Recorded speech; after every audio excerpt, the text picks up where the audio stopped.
ఆదికాండం, నిర్గమకాండం, లేవియకాండం, సంఖ్యాకాండం, ద్వితీయోపదేశకాండం, యెహోషువ న్యాయాధిపతులు, రూతు, సమూయేలు, 2 సమూయేలు, మొదటి రాజులు, మొదటి దంతాలు, 2 దినవృత్తాలు, ఎజ్రా, నెహెమీయా, ఎస్తేరు, యోబు, గణం, కీర్తనలు, సామెతలు, ప్రసంగి, పరమగీతం, యెషయా, యెరెమీయా, ఎలాప, యెహెజ్కేలు, దానియేలు, ఏబూలి, ఆమోసు, బుద్ద, ఓనమీక, సోమము, హబక్కూకు, జకర్యా, హగ్గై, మలాకి. యెహోవా నా బలమా, యథార్థమైనది నీ మార్గం, పరిపూర్ణమైనది నీ మార్గం. యెహోవా నా శత్రువులు నన్ను చుట్టినను, నరకపు పాశములరికట్టినను. నా శత్రువులు నన్ను చుట్టినను, నరకపు పాశములరికట్టినను. వరద వలె భక్తిహీనులు పొర్లిన్, వరద వలె భక్తిహీనులు పొర్లిన్. వదలక నన్ను ఎడబాయని దేవ, వదలకు నన్ను ఎడబాయని దేవ. యెహోవా నా బలమా, యథార్థమైనది నీ మార్గం, పరిపూర్ణమైనది నీ మార్గం. అందరికీ మరణాత మహిమ స్వరం కార్యక్రమంను వీక్షిస్తున్న దేవుని పిల్లలైన మీ అందరికీ ప్రభు నామములో శుభములు కలుగును గాక. ప్రతిరోజు ఇదే సమయమునకు ఈ కార్యక్రమమును వీక్షించి దైవాశీర్వాదములు పొందండి. ఇప్పుడు పాస్టర్ సామ్యూల్ సుందర్ రెడ్డి గారు దేవుని వాక్య వర్తమానమును అందిస్తారు. శ్రద్ధగా ఆలకించండి. దేవునికి స్తోత్రం. అందరికీ మరణాత. దేవుడు మనకు అనుగ్రహించిన ఈ ప్రాముఖ్యమైన సమయంలో దేవుని వాక్యాన్ని ధ్యానించుకుందాము. ముందుగా దేవుని వాక్య భాగాన్ని చదువుకుందాము. యెషయా గ్రంథము 40వ అధ్యాయం 11వ వచనం చదువుదాం. యెషయా గ్రంథం 40వ అధ్యాయము 11వ వచనం. గొర్రెల కాపరి వలె ఆయన తన మందను మేపును, తన బాహువుతో గొర్రె పిల్లలను కూర్చి రొమ్మున ఆనించుకొని మోయును, పాలిచ్చు వాటిని ఆయన మెల్లగా నడిపించును.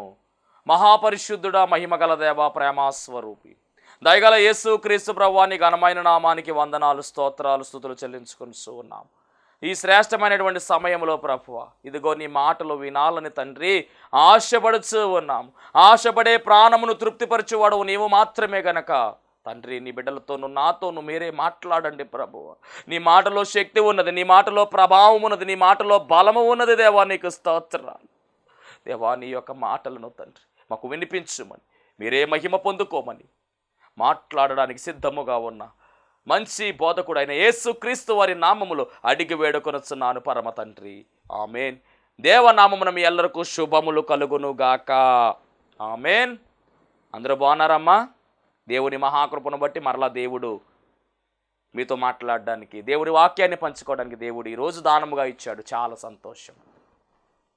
చదివినటువంటి వాక్య భాగము యెషయా గ్రంథము 40వ అధ్యాయము 11వ వచనము.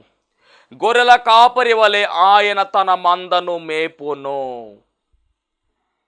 తన బాహువుతో గొర్రె పిల్లలను కూర్చి రొమ్మున ఆనించుకొని మోయును, పాలిచ్చు వాటిని ఆయన మెల్లగా నడిపించును. చదివినటువంటి ఈ వచనములో ఒక కాపరి కనబడుతూ ఉన్నాడు. ఈ కాపరి యొక్క పనితనము కనబడుతూ ఉంది. మందను మేపేవాడిగా, అలాగే మోసేవాడుగా, అలాగే నడిపించేవాడిగా. ఈ కాపరి యొక్క పనితనం ఎలాంటిదంటే కనుక చాలా గొప్పదండి. మేపడములో అనగా పోషించడములో ఈ కాపరిని మించిన కాపరి లేడు. అలాగే అవసరమైతే మరి వాటిని మోస్తాడంట, ఎత్తుకుంటాడనమాట. ఆ మోయడములో కూడా ఈ కాపరిని మించిన కాపరి లేడు. అంత మాత్రమే కాదు, నడిపించడములో కూడా అద్భుతముగా నడిపిస్తాడు. తన అడుగు జాడల్లో నడిపిస్తాడు, ముందుండి నడిపిస్తాడు, వెనకుండి నడిపిస్తాడు. అలాంటి కాపరి ఇక్కడ మనకు కనబడుతున్నాడు. ఎవరి కాపరి? ఎవరైనా ఎవరు ఈయన అని మనం పరిశీలన చేస్తే కనుక ఒక్కసారి యోహాను సువార్త 10వ అధ్యాయము 11వ వచనంలో చూద్దాం. నేను గొర్రెలకు మంచి కాపరిని, మంచి కాపరి గొర్రెల కొరకు తన ప్రాణం పెట్టును. అంటే ఈ కాపరి ఎలాంటి కాపరి అంటే మంచి కాపరి. ఎలాంటి కాపరి అంటే గొర్రెల కొరకు ప్రాణం పెట్టే కాపరి. దేవునికి స్తోత్రం. మంచి కాపరి మాత్రమే కాదండి, గొర్రెల కొరకు ప్రాణం పెట్టే కాపరి. మంచి కాపరి ఉండవచ్చు, కానీ ప్రాణం పెట్టే కాపరి ఉంటాడా? గొర్రెల కొరకు తన ప్రాణాన్ని కూడా దానముగా ఇచ్చివేసేటటువంటి కాపరి. ఎవరు ఈ కాపరి? Who is the person?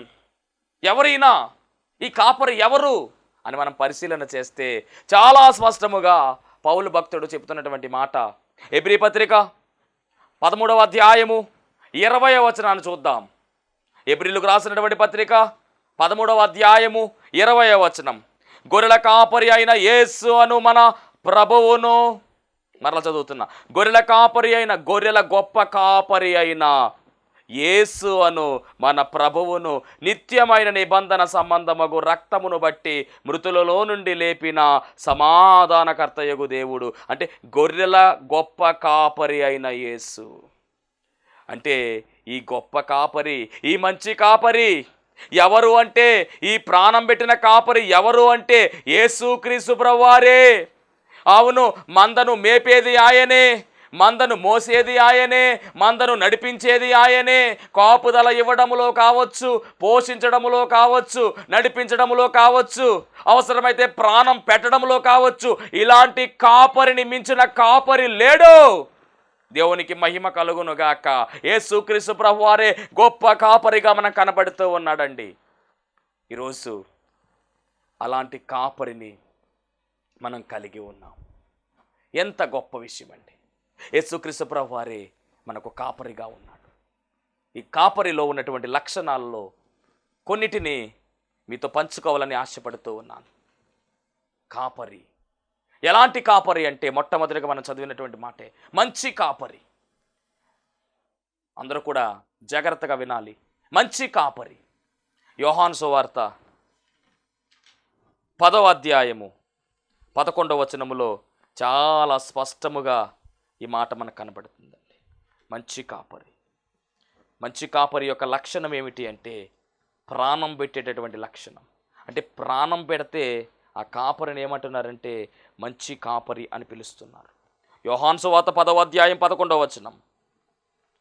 నేను గొర్రెలకు మంచి కాపరిని, నేను గొర్రెలకు మంచి కాపరిని, మంచి కాపరి గొర్రెల కొరకు తన ప్రాణం పెట్టును అని రాయబడింది. ఈ కాపరి ప్రాణం పెట్టిన కాపరి. అవును, యేసుక్రీస్తు ప్రభువారు ప్రాణం పెట్టారు. కాపరి అనగా మందను కాసేవాడై ఉండాలి. అంత మాత్రమే కాదు, కాపాడేవాడై ఉండాలి. కోసేవాడై ఉండకూడదు. దేవునికి స్తోత్రం. అవును, ఈయన కాసేవాడు, కాపాడేవాడు కనుకనే ప్రాణాన్ని కూడా పెట్టేశాడు. అందుకనే యేసుక్రీస్తు ప్రభు వారి యొక్క కాపరి లక్షణాలు, ఆయనకున్నటువంటి లక్షణాలు మంచి కాపరి. రెండవదిగా మనం గమనిస్తే ఈ కాపరిలోనే ఉంది కాసేటటువంటి లక్షణం. చక్కని కాపుదల ఇచ్చేవాడు అనగా కాసే కాపరి. రెండవది కాసే కాపరి. ఎలాంటి కాపుదల అంటే చక్కని కాపుదల. ఎలాంటి కాపుదల అంటే కనుక కాపాడడంలో ఆయనకు మించి కాపాడువారు ఎవ్వరూ లేరు. కాపాడడంలో ఆయనకు మించిన వాడు ఎవరూ లేరు. కాపుదల అన్న మాటకు ఆయనే నిర్వచనం. ఈ కాపుదల ఎలా ఉంటుందంటే 24 hours ఉంటుంది. 24/7 అని ఆసుపత్రుల్లో మనం చూసారా? సేమ్ అలాగే. అంటే ఏ ఒక్క క్షణము కూడా, ఏ గంట కావచ్చు, ఏ క్షణము కూడా మనల్ని విడిచిపెట్టడండి. నిరంతరము కాసేటటువంటి వాడుగా కనబడుతున్నాడు. అందుకనే కదా గమనించాలి 121వ కీర్తన 4వ వచనంలో ఆయన కునుకడు నిద్రపోడు, ఆయన ఎల్లప్పుడూ కూడా నిన్ను చూస్తూనే ఉన్నాడు, నిన్ను కనిపెడుతూనే ఉన్నాడు. నువ్వు ఎక్కడ ఏ పని చేస్తున్నా, నువ్వు ఎక్కడ నివాసం ఉంటున్నా, ఎక్కడ నీవు ఉన్నా, నీవు ఏ స్థితిలో ఉన్నా, నీవు ఏ పరిస్థితుల్లో ఉన్నా, నీ సమస్యల్లో నీవు ఉన్నా, అన్నీ కూడా ఆయన చూస్తున్నాడండి. ఆయన చూచుతున్నటువంటి దేవుడు. ఆయన కునుకడు నిద్రపోడు అంటే కాపు కాయడములో, కాసేటటువంటి విధానములో ఆయన మించిన వాడు ఎవరూ లేరు. అలాంటి కాపుదల ఇచ్చే కాపరే మనము సేవిస్తున్న యేసుక్రీస్తు ప్రభువారు. అంత మాత్రమే కాదు, కీర్తనల గ్రంథము 91వ సంకీర్తన 11, 12 చరణాలు మనం పరిశీలన చేస్తే నీ మార్గములంటూ నిన్ను కాపాడుటకు ఆయన నిన్ను గూర్చి తన దూతలకు ఆజ్ఞాపించును. నీ మార్గములు నిన్ను కాపాడుటకు తన దూతలకు ఆజ్ఞాపించాడు. కాబట్టి కాపు కాయడములో ఆయనకు మించిన వారు లేరనే విషయాన్ని కూడా దేవుని సేవకునిగా తెలియజేస్తూ ఉన్నాను. మంచి కాపరిగా ఆయన కనబడుతూ ఉన్నాడు. రెండవది చక్కని కాపుదలిచ్చే కాపరిగా ఆయన కనబడుతూ ఉన్నాడు. ఇక మూడవదిగా మనం పరిశీలన చేసినట్లయితే కనుక వెతకడములో కూడా ఈ కాపరిని మించినటువంటి వారు లేరు. వెతకడములో కూడా అద్భుతమైనటువంటి వెతుకులాట మనకు కనబడుతూ ఉంది. తప్పిపోయినటువంటి వాటిని వెతకడములో కూడా ఈ కాపరి దిట్టైనటువంటి కాపరి. ఒక్కొక్క సందర్భంలో గొర్రెలు తప్పిపోయినట్టుగా మనం కూడా తప్పిపోతూ ఉంటాం. అలాంటి సమయంలో ఈ కాపరే మనల్ని ఏం చేస్తాడంటే కనుక దరికి చేర్చేవాడుగా ఉన్నాడు. ఆయన కాపరి అయితే మనం ఎలాగ ఉండాలంటే గొర్రెలముగా ఉండాలి. ఆయన కాపరిగా ఉంటే మనము గొర్రెలుగా మారవలసినదే. అప్పుడే కదా కాపుదల మనకు కనబడుతుంది. యెహెజ్కేలు గ్రంథంలో మనం చూస్తే తప్పిపోయినటువంటి వాటి గురించి చాలా స్పష్టముగా దేవుని వాక్యములో రాయబడింది. యెహెజ్కేలు గ్రంథం 34వ అధ్యాయము చాలా ప్రాముఖ్యమైనటువంటి అధ్యాయము. ఇక్కడ గొర్రెల కాపరి యొక్క విశిష్టత కనబడుతుంది. 34వ అధ్యాయం 16వ వచనం చదువుతూ ఉన్నాను. తప్పిపోయిన దానిని నేను వెదకుదును, తోలివేసిన దానిని మరలా తోలుకుని వచ్చేదను, గాయపడిన దానిని దానికి కట్టుదును, దుర్బలముగా ఉన్న దానిని బలపరుతును. ఏదేమైనప్పటికీ ఇక్కడ ఈ కాపరి ఎలా ఉన్నాడు అంటే కనుక తోలివేసిన దానిని, తప్పిపోయిన దానిని వెదకుదును, గాయపడితే గాయాన్ని కట్టుదునని చెప్పి రాయబడింది. అంటే ఈ కాపరి ఎలా ఉన్నాడంటే వెదికే కాపరిగా ఉన్నాడు. తమ గొర్రెలు చెదిరిపోయినప్పుడు కాపరులు వాటిని వెదకున్నట్లు నేను నా గొర్రెలను వెదకి చీకటి గల మబ్బు దినమందు ఎక్కడికి అవి చెదిరిపోయినవో అక్కడికి నేను వాటి తప్పించి ఆయా జనులలో నుండి వాటిని తోడుకుని వచ్చి ఆయా దేశముల్లో నుండి వాటిని సమకూర్చి వాటి స్వదేశంలోనికి వాటిని తెచ్చేదను. సరే, ఎక్కడికి వెళ్ళిపోయినప్పటికీ ఆ గొర్రెలను ఆయన తీసుకొస్తున్నాడు. ఈ గొర్రెలు ఎవరు అంటే మనమే. కాబట్టి తప్పిపోయినటువంటి వారిని కూడా ఆయన ఏం చేస్తాడంటే వెదకి రక్షిస్తున్నాడు. లూకాసు వార్త 10వ అధ్యాయములో కూడా ఆయన చెప్పిన మాట ఏమిటంటే ఆయన వెదకి రక్షించడానికి ఈ లోకానికి వచ్చినట్టుగా, నశించినటువంటి వాటిని వెదకి రక్షించడానికి ఈ లోకానికి వచ్చినట్టుగా రాయబడింది. లూకాసు వార్త 19వ అధ్యాయము 10వ వచనంలో జక్కయ్య యొక్క వృత్తాంతంలో నశించిన దానిని వెదకి రక్షించుటకు మనుష్య కుమారుడు వచ్చెనని అతనితో చెప్పాను. కాబట్టి ఆయన వెదికే కాపరిగా ఉన్నాడు. తప్పిపోయినటువంటి వారిని వెదకి రక్షించడమే ఆయన పని. జక్కయ్య విషయంలో కూడా అదే జరిగింది. జక్కయ్య దేవుని చూడాలని ఆశపడి చెట్టుకి కూర్చున్నాడు. చెట్టు దగ్గరికి వెళ్ళి జక్కయ్య త్వరగా దిగుము, నేను నీ ఇంట ఉండవలసి ఉన్నది అనేటటువంటి మాట మనం చూస్తున్నాము. నేడు నేను నీ ఇంట ఉండవలసి ఉన్నది, త్వరగా దిగి అనగానే జక్కయ్య త్వరగా దిగినట్టుగా అనగా నశించిపోతున్నటువంటి వారిని వెదకి రక్షించడం లక్షణము యేసుప్రభులో ఉంది. మరి మనము గొర్రెలుగా ఉన్నట్లయితే ఆయన కాపరిగా ఉన్నాడు కనుక అద్భుతమైనటువంటి కాపుదల ఆయన నుంచి మనకు లభిస్తూ ఉంది. అంత మాత్రమే కాదు, ఒక్కొక్కసారి మనం తప్పిపోతూ ఉంటాం. తప్పిపోయినటువంటి మనలను మరలా దారిలోనికి ఆయన చేర్చేటటువంటి గొప్ప కాపరి, విడిచిపెట్టేటటువంటి కాపరి కాదు, వెతికే కాపరి అయి ఉన్నాడు. కాపుదలిచ్చే కాపరి, వెతికే కాపరి. ఇక 4వదిగా మనం పరిశీలన చేసినట్లయితే కనుక ఆహారం పెట్టేటటువంటి కాపరిగా అనగా పోషించే కాపరిగా ఈయన కనబడుతున్నాడు. ఈయన పోషించేటటువంటి కాపరిగా యెహెజ్కేలు గ్రంథం 34వ అధ్యాయము 14వ వచనము, నేను మంచి మేతగల చోట వాటిని మేపెదను, ఇశ్రాయేలు యొక్క ఉన్నత స్థలముల మీద వాటికి దొడ్డి ఏర్పరచుదును. ఎంత గొప్ప విషయం అండి. మంచి మేతగల స్థలములో ఆయన మేపేటటువంటి వాడుగా ఉన్నాడు. అందుకని యోహాను సువార్త 6వ అధ్యాయం 51, 58 వచనంలో మనం చూస్తే కనుక ఆయన మనకు ఆహారముగా కనబడుతున్నాడు. ఆత్మీయ ఆహారాన్ని పెట్టడానికి ఆయన ఈ లోకానికి వచ్చి వేశాడు. ఆయనే పరలోకం నుంచి దిగి వచ్చిన జీవాహారముగా పిలువబడుతూ ఉన్నాడు. వాక్యమనే ఆహారము ద్వారా ఆయన మనకు దగ్గర అవుతూ ఉన్నాడు. కాబట్టి మనల్ని పోషిస్తూ ఉన్నాడు, ఆత్మను పోషిస్తూ ఉన్నాడు. జాగ్రత్త. అంటే ఈ కాపరి ఎలాంటి కాపరి అంటే ఆహారం పెట్టేటటువంటి కాపరి. ఈ కాపరి అద్భుతమైనటువంటి ఆహారాన్ని పెట్టి మనల్ని పోషిస్తూ ఉన్నాడు. ఎక్కడ ఏ లోటు కూడా మనకు లేకుండా ఈయన చూచుకుంటూ ఉన్నాడు. అలాంటి కాపరి, ఇలాంటి కాపరిని మనం కలిగి ఉన్నాము. ఇలాంటి కాపరి మనతో ఉన్నాడు. ఎంత గొప్ప కాపరి! ఆహారాన్ని కూడా పెట్టి పోషిస్తూ ఉన్నాడు. అలాగే మనం పరిశీలన చేసినట్లయితే కనుక 5వదిగా మనం చూసినట్లయితే ఈ కాపరి ఎలాంటి కాపరి అంటే కనుక ఆదరించే కాపరిగా కనబడుతూ ఉన్నాడు. యెషయా గ్రంథం 66వ అధ్యాయము, యెషయా గ్రంథం 66వ అధ్యాయము 13వ వచనం. ఒకని తల్లి వారిని ఆదరించినట్లు నేను మిమ్మును ఆదరించేదను. ఎంత గొప్ప కారు అంటే ఆదరించేటటువంటి కాపరిగా ఈయన కనబడుతూ ఉన్నాడు. ఎంత గొప్ప కాపరి, మంచి కాపరిగా, రెండవదిగా చక్కని కాపుదలిచ్చే కాపరిగా, మూడవదిగా వెదకే కాపరిగా, నాలుగవదిగా ఆహారం పెట్టి పోషించే కాపరిగా, ఐదవదిగా ఆదరించే కాపరిగా. ఆపదలు వచ్చినప్పుడు, కష్టాలు వచ్చినప్పుడు, బాధలు వచ్చినప్పుడు, బలహీనతలు వచ్చినప్పుడు అందరూ విడిచిపెట్టేసినా కానీ ఈ కాపరి విడిచిపెట్టడండి. ఈ కాపరి ఎలాంటి కాపరి అంటే ఆదరణ ఇచ్చే కాపరిగా. ఆపదలు నన్ను వెన్నంటియున్నా నా కాపరి నీవై నన్నాదుకొంటివి. ఆపదలు నన్ను వెన్నంటియున్నా నా కాపరి నీవై నన్నాదుకొంటివి. లోకమంతయు నన్ను విడచిన, లోకమంతయు నన్ను విడచిన నీ నుండి వేరు చేయవు ప్రభువా, నీ నుండి వేరు చేయవు. సరే, ఆపదలు ఎన్ని వచ్చినా కానీ విడిచిపెట్టకుండా మనను ఆదరించే కాపరిగా ఈ కాపరి కనబడుతున్నాడు. ఎంత మంచి కాపరి! అంత మాత్రమే కాదండి, ఆరవదిగా మనం పరిశీలన చేస్తే ఈ కాపరి ఎలాంటి కాపరి అంటే కనుక విశ్రాంతినిచ్చే కాపరిగా కనబడుతూ ఉన్నాడు. విశ్రాంతినిచ్చేటటువంటి కాపరిగా ఈ కాపరి మనకు కనబడుతున్నాడు. యెహెజ్కేలు గ్రంథం 34వ అధ్యాయములో 15వ వచనంలో రాయబడినటువంటి మాట, నేనే నా గొర్రెలను మేపి పరుండబెట్టుదును. ఇదే ప్రభువుకి యెహోవా వాక్కు. నేనే నా గొర్రెలను మేపి పరుండబెట్టేదను. ఆ గొర్రెలు ఎవరు అంటే మనమే. ఇశ్రాయేలీయులు పోల్చబడ్డారు, ఇప్పుడు మనం పోల్చబడుతూ ఉన్నాం. ఎందుకంటే మనమందరము కూడా ఆత్మీయ ఇశ్రాయేలీయులమై పిలువబడుతూ ఉన్నాము కనుక. ఎంత గొప్ప విషయం ఇది! మరి ఆయన విశ్రాంతినిచ్చేటటువంటి కాపరిగా.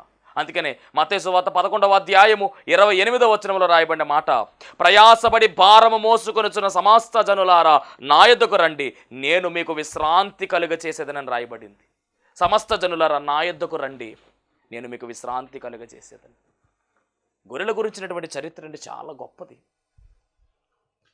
ఎందుకు అంటే కనుక అవి సాధు జీవులవి, గొర్రెల గురించి. అందుకనే కదా దావీదు గొర్రెల కాపరిగా ఉన్నటువంటి ఆ సమయంలో ఆయనకు బాగా తెలుసు గొర్రెల యొక్క అనుభవం ఏమిటో. గొర్రెల కాపరిగా ఆయన ఉన్నాడు కనుక ఆ వాతావరణం అంతా ఆయన బాగా తెలుసు. అందుకని ఆయన అంటాడు కదా, యెహోవా నా కాపరి, నాకు లేమి కలుగదు. అంటే ఈయన గొర్రెలకు కాపరి ఉన్నాడు, కానీ ఈయనకు కాపరి ఎవరు అంటే యెహోవాయే కాపరి అంటున్నాడు. ఆ 23వ దావీదు కీర్తన చాలా అద్భుతమైనటువంటి కీర్తన. యెహోవా నా కాపరి, నాకు లేమి కలుగదు. పచ్చిక గల చోట్లను ఆయన నన్ను పరుండ చేయుచున్నాడు. అంటే విశ్రాంతి కావాలి. ఎలాంటి స్థలము అంటే పచ్చిక గల చోట్లను ఆయన నన్ను పరుండ చేయుచున్నాడు. శాంతికరమైన జలము లేదు ఆయన నన్ను నడిపించుచున్నాడు. నా ప్రాణమునకు ఆయన సేద తీర్చుచున్నాడు. అంటే విశ్రాంతినివ్వడములో, నడిపించడములో, కాపుదల కాయడములో ఆయనకు మించినటువంటి కాపరి లేడని పాత నిబంధన కాలంలో మనం గమనిస్తే మరి దావీదు, భక్తుడైన దావీదు చాలా స్పష్టంగా చెబుతున్నాడు. అంటే కాపరి వాళ్ళు వీళ్ళు కాపరిగా కాదు, దేవుడే మనకు కాపరిగా ఉండాలి. నువ్వు కాపరిగా ఉంటే నేను గొర్రెపిల్లగా మారిపోతాను ప్రభు అని దావీదు యొక్క ఉద్దేశం. అందుకనే కదా దావీదు యెహోవా నా కాపరి అని చాలా స్పష్టంగా దేవుణ్ణి కాపరిగా ఆయన పిలుస్తున్నాడు. నా కేడం అంటాడు, నా రక్షణ శృంగం అని అక్కడ రాయబడినటువంటి మాటలు ఉంటాయి బైబిల్ గ్రంథములు. అంటే నా బండ అని కూడా పిలుస్తాడు. చాలా అద్భుతమైనటువంటి పేర్లతో పిలిచాడు. ఆ పేర్లలో ఒక పేరు నా కాపరి అంటున్నాడు, యెహోవా నా కాపరి. అంటే విశ్రాంతి అనేది గొర్రె తీసుకోవాలి అంటే కనుక, గొర్రె పిల్లకు విశ్రాంతి కలగాలి అంటే ఆ గొర్రె పిల్ల ఎలాగుండాలి అంటే దానికి భయం ఎక్కువ అండి. గొర్రెలకు భయం ఎక్కువ, కాబట్టి భయము అనేది ఉండకూడదు. అంటే విశ్రాంతి తీసుకోవడం అంటే అది పడుకోవాలి. గొర్రెపిల్ల పడుకోవాలి అంటే దానిలో భయం ఉండకూడదు దానికి. రెండవది, దానికి ఎక్కడ కూడా బాధ రాకూడదు. మూడవది, దాని భారం కూడా తగ్గించాలి. నాలుగవది, దాని కడుపు నిండా ఆహారం పెట్టాలి, అప్పుడే అది పడుకుంటుంది. దేవునికి స్తోత్రం. గొర్రెలు మేపేటటువంటి వారిని అడిగితే వాళ్ళు చెప్పినటువంటి విషయం ఏమిటి? అవి పడుకోవాలంటే వాటికి భయం ఉండకూడదు ఎక్కడ కూడా.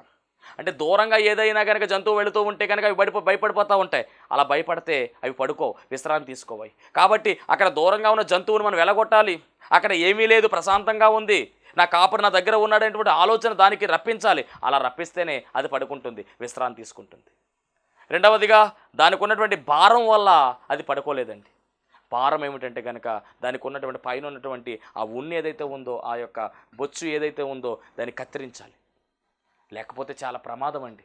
ఎందుకంటే గొర్రె పడుకున్నప్పుడు ఆ యొక్క బొచ్చు ఎక్కువైపోయిందంటే కనుక అది తిరగబడిపోతే తాబేలు తిరగబడితే ఎలా ఉంటుంది ఆ పరిస్థితి. అలా తిరగబడిపోతేనండి అది దగ్గరగా అలా తిరగబడిపోయిన తర్వాత 13 నిమిషాలు బతుకుంటుంది, తర్వాత చచ్చిపోతుంది. ఎందుకంటే భారం ఎక్కువైపోయి ఆ ఊపిరితిత్తుల యొక్క ఆ యొక్క భారం అంతా కూడా మరి ఊపిరితిత్తుల మీద పడిపోవడంతో ప్రాణం కోల్పోతుంది. అంటే ఆ బొచ్చు కూడా ఏం చేయాలంటే మరి ఆ సమయానికి కట్ చేసేసి దానికి తేలిక చేసేయాలి దాన్ని. అంటే దాని మీద భారం పెరిగిపోయినా కానీ అది పడుకోదు, విశ్రాంతి తీసుకోదు. మూడవది ఏంటంటే బాధ. అంటే పడుకున్నటువంటి ఆ గొర్రెల్లోనే పక్కనటువంటి గొర్రెలు పొడుస్తూ ఉంటే కనుక అప్పుడు కూడా పడుకోదు. అంటే వాటి బాధ కూడా, వాటి నుంచి కూడా ఈ గొర్రెలకి ఏం చేయాలంటే కనుక రిలీఫ్ ఇచ్చుకుంటూ ఉండాలి. అంటే వ్యతిరేకంగా ఉన్న దెబ్బలాడుకున్నటువంటి వాటిని దూరం చేయాలి, అంటే వాటి బాధను తీసివేయాలి. ఇక నాలుగవదిగా వాటికి ఆహారం పెట్టాలి. అలా పెడితే ఈ 4 చేస్తే ఆ గొర్రె ఏం చేద్దంటే కనుక విశ్రాంతి తీసుకుంటుంది. ఈరోజు గొర్రెలుగా పిలువబడుతున్నటువంటి మనము విశ్రాంతిలోనికి వెళ్ళాలి అంటే కనుక, మన జీవితంలో కూడా ప్రశాంతత ఉండాలి అంటే మనకున్నటువంటి భారము, మనకున్నటువంటి భయాన్ని తీసివేయాలి. చాలామంది నిద్రపోవట్లేదండి, మాకు నిద్ర పట్టట్లేదు. కారణం ఏమిటంటే ఏవేవో భయాలు వస్తున్నాయండి మాకు. అంటే భయం ఎందుకు వస్తుందంటే కొంతమందికి అప్పులు ఉంటే భయం వేసి, అప్పుల బాధలు ఉన్నట్లయితే కనుక ఆ భయంతో నిద్ర పట్టదండి. వివాహాలు జరగకపోతే అయ్యో నా బిడ్డకు వివాహం చేయలేకపోతున్నాను అనేటువంటి ఒక భయముతో, ఒక ఆందోళనతో నిద్ర పట్టదు. మరి అలాంటి భయాలన్నీ కూడా తొలగించాలి. ఈ విశ్రాంతినిచ్చేటువంటి కాపరి ఏం చేస్తాడంటే, కాపరిగా ఉన్న యేసుక్రీస్తు ప్రభువారు మనకున్నటువంటి భయాన్ని తీసేవాడై ఉన్నాడు. అందుకనే భయపడకుడి అనేటువంటి మాట పరిశుద్ధ గ్రంథంలో మనము అనేక పర్యాయాలు చూస్తూ ఉన్నాం. భయము అనేటటువంటి దాన్ని ప్రక్కన పెట్టాలి. మనం భయపెట్టేటటువంటి వారమే కానీ భయపడేటటువంటి వారము కాదనే విషయాన్ని కూడా దేవుని సేవకునిగా తెలియజేస్తూ ఉన్నాను. జాగ్రత్త, భయపడవలసిన అవసరం మనకు లేదు. ఎందుకంటే దైవాత్మే ధైర్యం ఇచ్చును కనుక ఏ పని చేసినా ధైర్యంగా ముందుకు సాగిపోండి, ప్రార్థన చేయండి, ప్రార్థన చేసుకోండి, ముందుకు వెళ్ళిపోండి ధైర్యంగా. దేనికి కూడా మనం భయపడవలసిన అవసరం లేదు. ఎందుకంటే ధైర్యం ఇచ్చేవాడు ఆయనే, జయమిచ్చేవాడు ఆయనే, మీ వెనుక ఉండి మీ ముందు ఉండి నడిపించేవాడు ఆయనే, గొప్పవాడు ఆయన, అన్నిటికన్నా ప్రథముడు ఆయనే. కనుక ఏ విషయంలో కూడా భయపడవలసినటువంటి అవసరమే లేదు. పిరుగువారం కాదు మనము, ఇంద్రియ నిగ్రహం కలిగినటువంటి ఆత్మని దేవుడు మనకు దానముగా ఇచ్చాడు కనుక మనము ధైర్యంగా ముందుకు సాగిపోవాలి. భయం అనేది మనలో ఉండకూడదు. రెండవదిగా భారము, ఈ భారాన్ని కూడా ఆయన తీసేస్తున్నాడు. అందుకనే ప్రయాసపడి భారం మోసుకొనిసిన సమస్యలారా నా ఎదుగుర నేను మీకు విశ్రాంతి కలుగజేస్తానని చెప్తూ ఉన్నాడు. కాబట్టి ఈ భారము కూడా ఆయనే తీసివేస్తాడు, అప్పుడు మనకు విశ్రాంతి కలుగుతుంది. మూడవదిగా బాధ, మనకున్నటువంటి బాధలు, వ్యాధి బాధలు, పాప బాధలు, రోగ బాధలు అన్నీ కూడా, అప్పుల బాధలు అన్నీ కూడా తీసివేసేది ఆయనే. ఇక మనకి ఆహారం పెట్టాలి. గొర్రెకి ఆహారం పెడితే పడుకుంటుంది కదా, అలాగే మనకు కూడా ఏం పెట్టాలంటే ఆహారం పెట్టాలి. మరి ఆహారం పెట్టేది ఆయనే మనకు ఆహారం పెట్టేది. ఈ 4 చేస్తే ఆ గొర్రె పడుకున్నట్టుగా మనము కూడా విశ్రాంతిలోనికి వెళ్ళాలి అంటే కనుక మనము కూడా మరి ఈ విధముగా ఉండాలి. దేవుడు ఇవన్నీ చేయాలి అనగా భయాన్ని తీసివేయాలి, భారాన్ని తీసివేయాలి, బాధను తీసివేయాలి, ఆహారం పెట్టాలి. మరి ఇవన్నీ చేసేవాడే మన కాపరి. మరి ఇవన్నీ మనకు చేస్తూ ఉంటే మనకు కూడా ఏం కలుగుతుంది? విశ్రాంతి కలుగుతుంది. శాంతికరమైన జలము లేదా ఆయనను పరుండ చేయుచున్నాడు. ఇది మన జీవితంలో నెరవేరుతుంది. ఇక 7వదిగా మనం గమనిస్తే కనుక ఈ కాపరి ఎలాంటి వాడంటే నడిపించే కాపరి. ఎంత గొప్ప దేవుడు! నడిపించడంలో కూడా ఈ కాపరి గొప్ప కాపరి. యెహెజ్కేలు గ్రంథంలో మనం పరిశీలన చేస్తే మరి యెషయా గ్రంథంలో 40వ అధ్యాయం 11వ వచనములో వీటిని నడిపించిన విధానం మనం పరిశీలన చేస్తే కనుక మరి కొన్ని గొర్రెలు ఎలాగుంటాయి కనుక గర్భంతో ఉంటాయి, వాటిని మెల్లగా నడిపించాలి. కొన్ని గొర్రెలు బాలింతలై ఉంటాయి, వాటిని కూడా నడిపించాలి. మరి కొన్ని పిల్లలు ఉంటాయి పాలు తాగేవి, వాటిని మరి ఖచ్చితంగా కాపరి ఏం చేయాలంటే ఎత్తుకొని నడిపించాలి. ఎంత అద్భుతమైనటువంటి కాపరు! మరి ఇలాంటి కాపరి మనం కలిగి ఉన్నాం. కాబట్టి యేసుక్రీస్తు ప్రభువు వారు కూడా మనలను నడిపించేవాడై ఉన్నాడు. ఆయనే మనల్ని నడిపిస్తున్నాడు. నేనే మార్గం అన్నాడు కనుక ఆయన మనం వెంబడించాలి. గొర్రెలన్నీ కూడా ఎలా వెళతాయంటే కాపరి ముందు వెళ్ళిపోతూ ఉంటే గొర్రెలు వెనకాల వెళ్ళిపోతూ ఉంటాయి, కాపరి అడుగుజాడలో గొర్రె వెళ్ళిపోతూ ఉంటాయి. కాబట్టి మనం కూడా ఆయన అడుగుజాడలో మనం వెళుతున్నట్లయితే కనుక నిత్య జీవంలోకి మనం వెళతామని మొదటి యోహాను పత్రిక 2వ అధ్యాయం 25వ వచనం కనపడుతూ ఉంది. ఇది 7వ లక్షణము, ఈ కాపరి నడిపించే కాపరి. ఇక 8వదిగా మనం గమనిస్తే కనుక ఈ కాపరి ఎలాంటి కాపరి అంటే ఆత్మల కాపరి. మొదటి పేతురు పత్రిక 2వ అధ్యాయము 25వ వచనము, మీరు గొర్రెల వలె దారి తప్పిపోతిరి కానీ ఇప్పుడు మీ ఆత్మల కాపరియు అధ్యక్షుడైన ఆయన వైపునకు మళ్ళీ ఉన్నారు. అంటే ఈ కాపరి ఆత్మల కాపరి. మన ఆత్మలకు కాపుదల ఎవరు అంటే ఆయనే. కాబట్టి ఈ కాపరి గొప్ప కాపరి, ఉన్నతమైనటువంటి కాపరి. జాగ్రత్త, ఈ కాపరి బతుకున్నంత వరకు మన కాపరే, చనిపోయిన తర్వాత కూడా ఈ కాపరి మన కాపరే. ఎందుకంటే మన ఆత్మకు కూడా ఈయనే కాపరి. కాబట్టి ఈయనలో లక్షణాలు మనం పరిశీలన చేస్తే మంచి కాపరిగా, కాసే కాపరిగా, వెదకే కాపరిగా, ఆహారం పెట్టి పోషించే కాపరిగా, ఆదరణ ఇచ్చేటటువంటి కాపరిగా, విశ్రాంతిని ఇచ్చేటటువంటి కాపరిగా, నడిపించేటటువంటి కాపరిగా, అంత మాత్రమే కాదు ఆత్మల కాపరిగా, గొప్ప కాపరిగా ఈయన మనకు కనబడుతూ ఉన్నాడు. ఇలాంటి కాపరిని మనం కలిగిన వారమై ముందుకు సాగే ధన్యత దేవుడు మనందరికీ అనుగ్రహించునుగాక. ఆమెను. మహోన్నతానికి వందనాలు, స్తోత్రాలు ప్రభువా. కాపరిలో ఉన్నటువంటి ప్రభువా అద్భుతమైనటువంటి లక్షణాలు, కాపరిలో ఉన్నటువంటి ఉన్నతమైనటువంటి దీవెన ఇదిగో మీరు మాతో మాట్లాడి ఉన్నారు దేవా. ఇదిగో నాయన, నీవే మంచి కాపరిగా ఉన్నావు కనుక ఇదిగో మేము ప్రభువా ఇంకనూ బలంగా నీలో ముందుకు సాగడానికి కృప చూపించమని, నీ బిడ్డలను దీవించండి, ఆశీర్వదించమని, మహిమ పొందుకోమని యేసు నామములో అడుగుచున్నాం పరమ తండ్రి, ఆమేన్. అందరికీ మరణాత. దేవునికి స్తోత్రం. అందరికీ వందన మరణాత తెలియజేస్తున్నాను. మరణాత మహిమస్వరం అనే ఆధ్యాత్మిక కార్యక్రమాన్ని వీక్షిస్తున్న మీ అందరికీ కూడా మరొక పర్యాయము ప్రభు పేర వందన మరణాత తెలియజేస్తూ ఉన్నాను. మరి ఈ కార్యక్రమము ఎంతో ఆశీర్వాదంగా ఉందని, ఈ కార్యక్రమం ద్వారా ఎన్నో మేలు పొందుకున్నామని మరి మీరు అందరూ కూడా ఫోన్ కాల్ చేస్తూ ఉన్నారు. చాలా సంతోషము. ఎన్నో అద్భుత ఆశ్చర్యకార్యాలు దేవాదేవుడు ఈ కార్యక్రమం ద్వారా జరిగిస్తూ ఉన్నారు. దేవుని నామమునికి మహిమ కలుగునుగాక. మరి మీరు చూస్తున్నటువంటి ఈ యొక్క షెడ్ గురించి గతంలో మీకు చెప్పడం జరిగింది. యజమానుడు మరి దీన్ని బేరం పెట్టారని చెప్పేసి, దీన్ని తీసుకుంటే ఇక్కడ ఆరాధన జరుగుతుంది, లేకపోతే మనం బయటికి వెళ్ళాలనేటువంటి పరిస్థితిని మీకు చెప్పినందుకు చాలామంది మరి సహకరించారు. కొంతమంది మరి అమౌంట్ పంపించడం జరిగింది, అలాగే ప్రార్థన చేయడం జరిగింది. దేవుని మహాకృపను బట్టి పంపించినటువంటి కొంత అమౌంట్ మరి యజమానుడికి కట్టడం జరిగింది. ఇంకా చాలా అమౌంట్ మనము వారికి ఇవ్వాల్సి ఉంది కనుక మరి ఈ కార్యక్రమాన్ని వీక్షిస్తున్నటువంటి మీకు ఎవరికైనా కనుక ప్రేరేపణ కలిగినట్లయితే కనుక మరి మీ వంతు సహకారాన్ని అందించండి.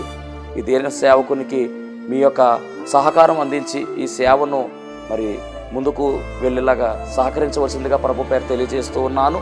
మీకు ఎవరికైనా కనుక మరి ప్రేరేపణ కలిగినట్లయితే కనుక స్క్రీన్ మీద కనపడుతున్నటువంటి ఆ నెంబర్కి ఫోన్పే చేయండి, లేదా ఫోన్ చేసినట్లయితే కనుక నేనే స్వయంగా మాట్లాడతాను. మీ సహకారాన్ని అందించండి. ప్రభు పనిలో మీరు కూడా పాలి భాగస్తులు కావాల్సిందిగా ప్రభు పేరు తెలియజేస్తున్నాను. అందరికీ మరణాత.